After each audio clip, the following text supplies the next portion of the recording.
Hello, everybody. I told you that I would start making these videos again for the Growing Up Mormon and then leaving twice, as well as the MLM journal entry readings.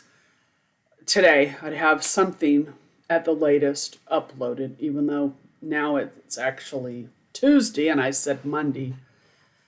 It just did not happen. All this VA disability paperwork has just taken so much time, and we had a funeral to go to today as well, so it was a packed day.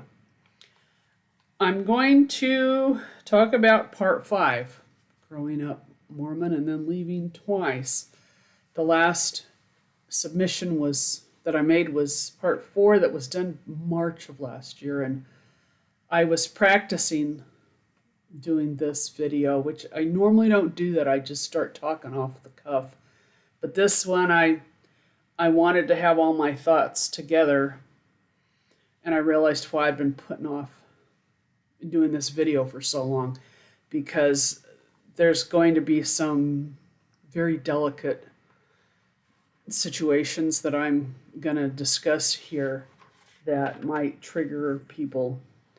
So that's why I put a warning down in the description box about suicide as well as rape, because it was during this period that I'm about to talk to you about that things really got dark in my life. And I'm going to put a link to the last session video that I posted March of last year down in the description box, because you'll need to watch that before watching this one so that you understand what's going on. I had talked about my mom being the young women's president at church, and she was known as being the cool young women's president. And I also talked about going to stay with my sister for the summer, and I had almost gone home and packed everything up and moved in with my sister, because they were building a brand new beautiful high school. And if anybody who lives in that area, it was Alta High School that's there in Sandy. It was very exciting to think about going to a high school in Utah where the church is all over the place, and I could go to early morning seminary with the seminary building being right there on the campus, because in Utah they build seminary buildings right there on the high school campuses. But I went home, and my sister Sybil, her boyfriend Bobby, was playing in a rock and roll band. And I could go with her. And I had been doing that earlier in the year and really loved the attention I was getting by the men, because I could dance with them. If they asked me to dance, I could dance with them.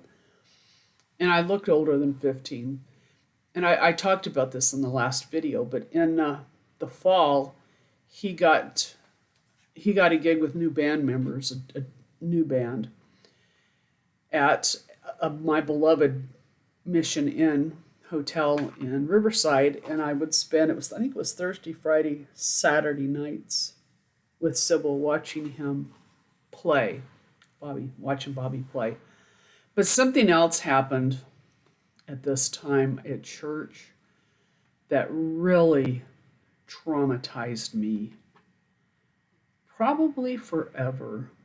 And it wasn't just me, this happened to all of the youth in our ward. And I've told you before that wards, the LDS, they base their congregations in boundaries, and it mostly depends on how many priesthood leaders live in a mile, not a 1 mile, but in miles of radius. And they have to have so many. So they'll make these weird, funky geographical lines and say, okay, this is the ward that goes in this meeting house. So you don't get to pick the congregation you're going to hang out with. If you've got a church that's up the street, for example, when we lived in Las Vegas, we had 2 other meeting houses that were within 5 minutes. Was it 2 or 3 of where we lived? But yet we had to drive 20 minutes away to go to the meeting house where we were assigned. You don't get to choose. So I had grown up in this ward 16 years, all of our youth, and I said I was 16 by this point. We were really a close knit group. Um, Even though some of the kids were nasty to me because I could act holier than thou and call them out, we'd still do everything together. We'd go to the beach because we lived within 30 minutes of the beach if you caught the traffic at the right time. It's not 30 minutes now, I can tell you that, because so many people live in Southern California. But anyway, that's what we would do, is ditch school and go to the beach or go to Disneyland. But anyway, all of us would get together and go to the beach. And then this one lady in our ward had a pool and a hot tub where I had my Sweet 16 party. And it was cool because it was all the people in the church. It was like a ward function. But the stake decided it was time to split the stake. And what they did was, we had a rival ward. There was Arlington First Ward and we were Arlington Second. They combined them and made a third ward. And when they did that, all of my friends that I was close to, my best friend, they were all in the other ward. So I was separated. I was separated from a guy I had a crush on. His sister was my best friend. My teacher in the women's group, they go 2 years at a time and split them up into there's beehives that are 12 to 14 and 14 to 16 are my maids. And I had been my maid president for 2 years. And my teacher was a woman who I called Mom, because I'd called her Mom since I was 9. That's how close she was to me. And her daughter was one of my best friends. They were all in the other ward. So I was alone in the Arlington Second Ward with a couple of the kids that were snobs. And then we got put in with the rivals. And oh God, everything changed. They released my mom from Young Women's, which she was relieved because, being a single mom and working as much as she was, I think that being the president was an outlet for her, but she was ready to be released because it's really a hard job. And me and all the other kids that were in my ward before the split, we all stopped going to church because we didn't feel welcome, we didn't feel wanted, and we didn't feel like we fit in. And so we all quit. And the kids that were in the other ward, the third ward that they made, they all quit going too. We still tried to do stuff together, but a lot of the kids started using drugs. Some of the other more than they were, and this was when I started drinking alcohol. I would take. I think I explained this in the last episode that I picked my little sister up from school, so my mom would let me take the car. I got my license. I'd take her to work. I'd go across town and pick up my little sister and take her to my dad's house and wait for her mom, because she's my half sister. But she's my whole sister. She's the only one I even talk to or that'll talk to me anymore. The other two have disowned me, but which that's another story. My older sister Sybil cut us off 14 years ago because me and my older sister were Mormons, and then my older sister cut me off recently because I left the church. At least that's what I can ascertain, because she won't talk to me. But Heather, my little sister, we've always been close, and she's always talked to me. So anyway, it's just a weird dichotomy. But so Heather's mother, I'd wait for her to come home, and then I could go home. And my dad was driving tour buses, and people would leave alcohol on the bus. Like there'd be a fifth of vodka in the side pocket, and he'd bring it back for Ruth, my little sister's mom, to take. And I'd usually get there before she got there, and I started drinking it. I'd drink it all up. because I liked it. I liked the way it made me feel. It deadened the pain I was feeling about. My dad had to spend all his attention taking care of Heather because her mom wouldn't take care. She wouldn't take care of her when she was a baby. My dad took her, and yeah, I don't want to talk about details about that because, yeah, it does have a lot to do with growing up in the church because my dad was a high council member and a police officer, and he ruined his life when he stopped going to work because he wanted to be with Ruth, who had been a witness on a case, and he was having a midlife crisis. And then out of it, my little sister came from that, and then her mom didn't want her, and my dad took responsibility for her. But he and my mom were trying to get back together, but it was very evident that he wanted to try to marry Ruth. She wouldn't marry him, and it ruined our family. It did, and then he took Heather and he raised her, and he raised her very well, by the way. Because he gave her all of his attention, but in doing that, he had no attention left to give to the rest of us. So that was really hard. But so by this time, I've just been craving for attention from men and always having some soppy teenage romance or teenage crush on some guy who always despised me, didn't want to have anything to do with me. So the church, anyway, we were all split up. And so that just made me want to go with Sybil to see Bobby play in the band even more because it made me feel like I had a place to belong. The Mission Inn had always been one of these places I said, oh, one day I'm going to grow up and I'm going to work there. It's an old historical building. You can look it up online. And Mission Inn, Riverside, California, you can see the history. It's just a gorgeous, beautiful old building that was built by a man named Frank Miller, who kind of made himself a monk, and he made it a mission when he built it. So it's that mission style architecture. But anyway, and Richard Nixon got married there. They filmed movies there. I got to meet Raquel Welch there and James Coco back when I was probably 12 when they were filming the Wild Party. But anyway, I loved hanging out there with my sister on the weekends. My mom would let me take the car, and I didn't drink. They would, of course, because they'd get in really big trouble if they served me. I'd just drink Coke, but I was snipping from my dad's stores because my dad, he'd been excommunicated when my parents got divorced, so he wasn't in the church anymore. And then he had a whole different history of things he did after he left the church, getting into the AAA adult movie business and running a few different adult theaters around the Inland Empire and Riverside. So anyway, and again, that's different story here.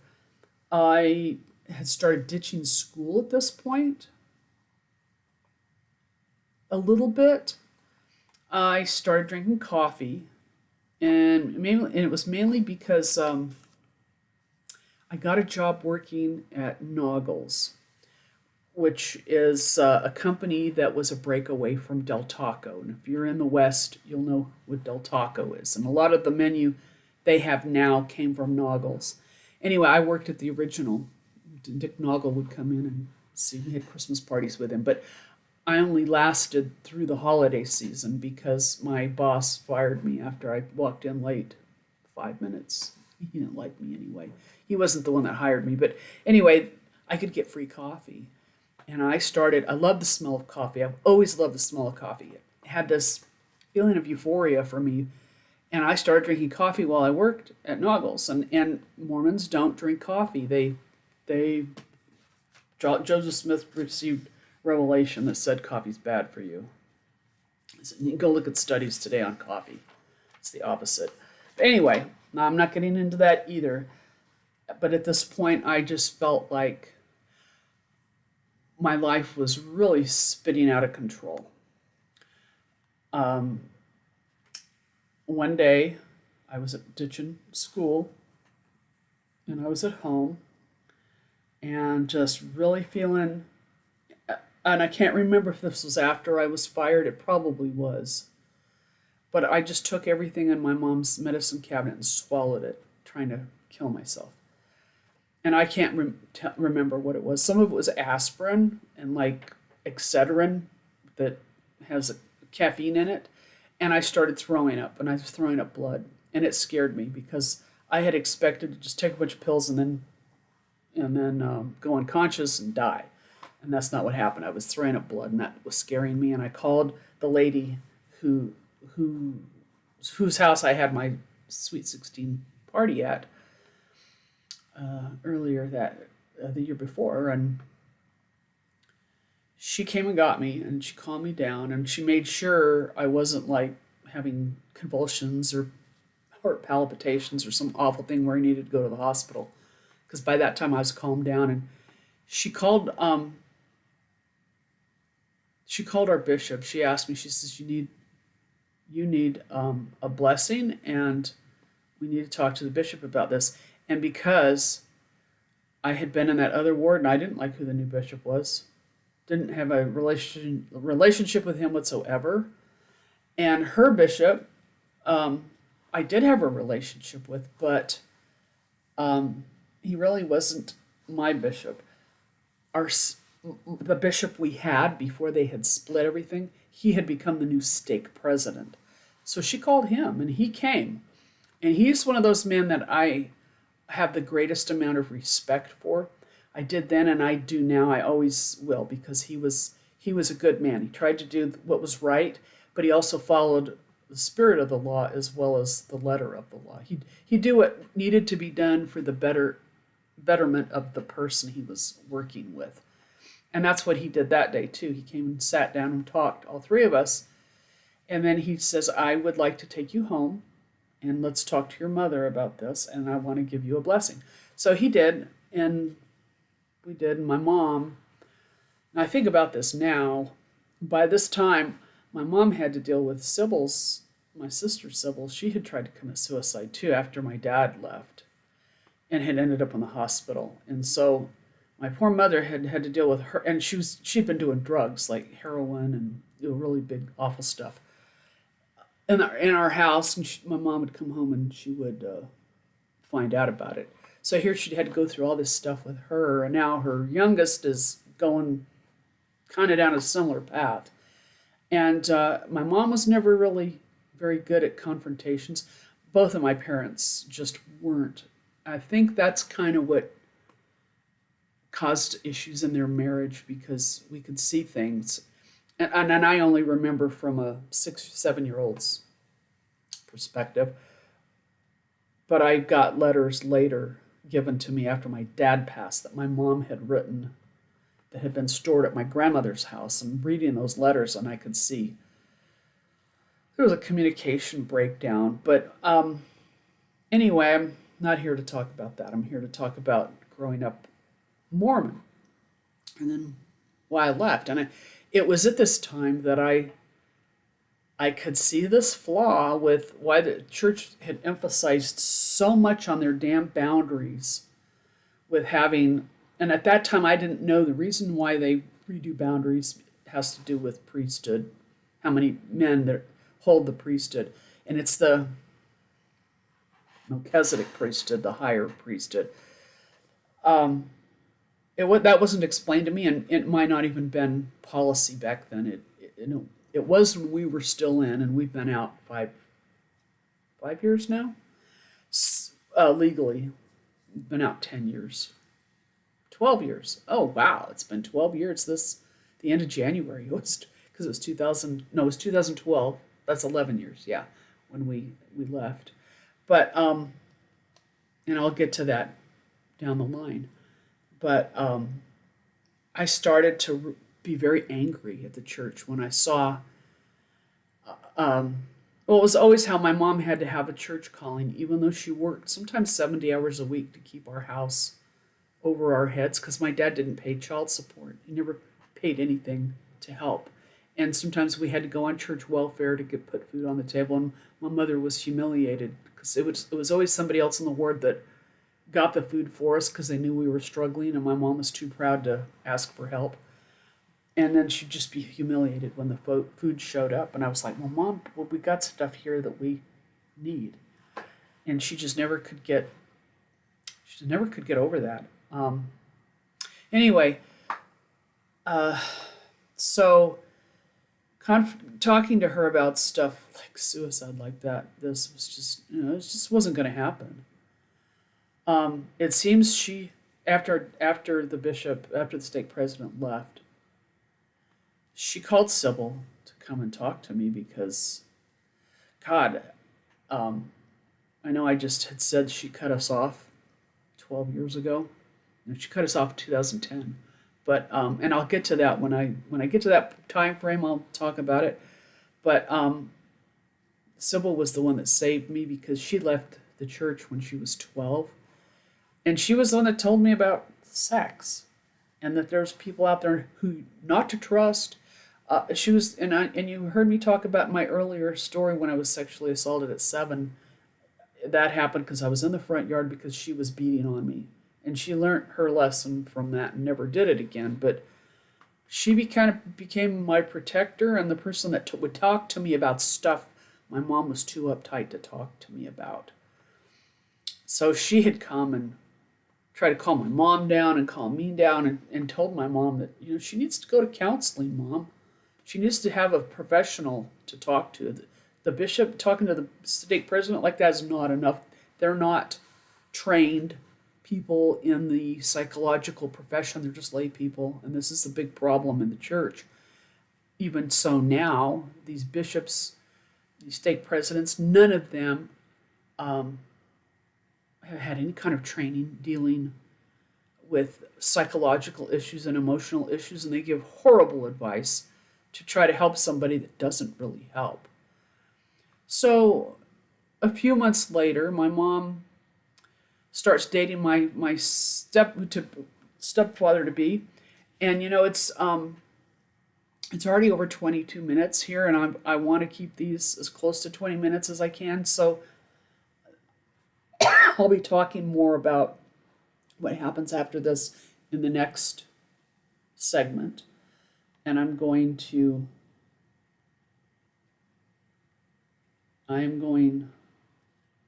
leave it at that and ask you to please comment constructively and tell me things you'd like to hear me talk about more. If there's a certain subject or topic you'd like to hear about, please like and subscribe. Hit the bell for notifications if you feel inclined.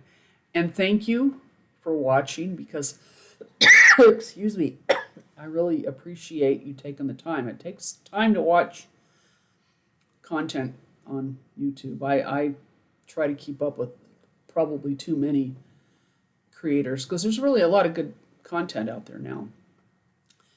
So I appreciate the time you take to watch, and I appreciate even more if you like and you make a comment, because I know this is heavy. It's heavy stuff. It's heavy for me to talk about it, but I need to because I wanted to talk about growing up Mormon and then leaving after 40 years. And my husband and I left twice, and I'll get to that when we get to that point, but we still have a long way to go. So thank you for watching. Bye.